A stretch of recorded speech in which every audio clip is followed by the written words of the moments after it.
Baki knocked Yujiro unconscious with a single punch. However, just as Yujiro was about to fall, he suddenly snapped his eyes wide open and steadied himself in a really bizarre pose. That was close. Yujiro almost went down to this kid. After getting back up, Yujiro couldn't help but praise the power behind Baki's punch. What a good son Yujiro has. Come here and let daddy pat your head. Come here and let me pat your head. We're in the middle of a fight. No way. I want to do it right now.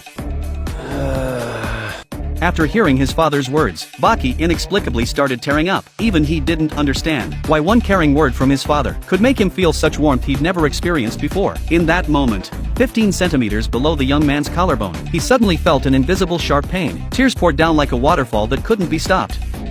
This is so moving.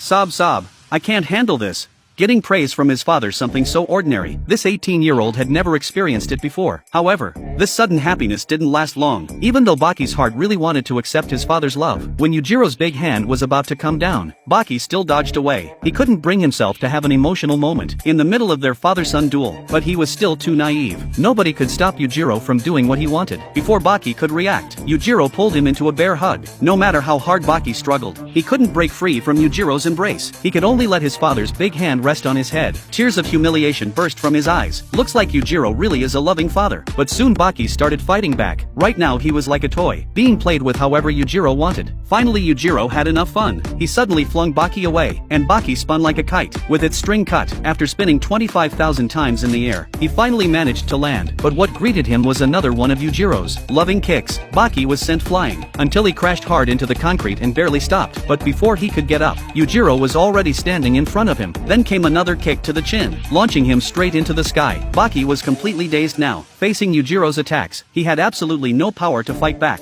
He could only get beaten down by his father. Looking at Baki lying motionless on the ground, Yujiro said he'd had a great time, but now it was time to end this game. However, before he could make a move, suddenly a powerful presence swept over them. Looking back, the prehistoric man Pickle had appeared. Could he also want to interfere in this father-son battle?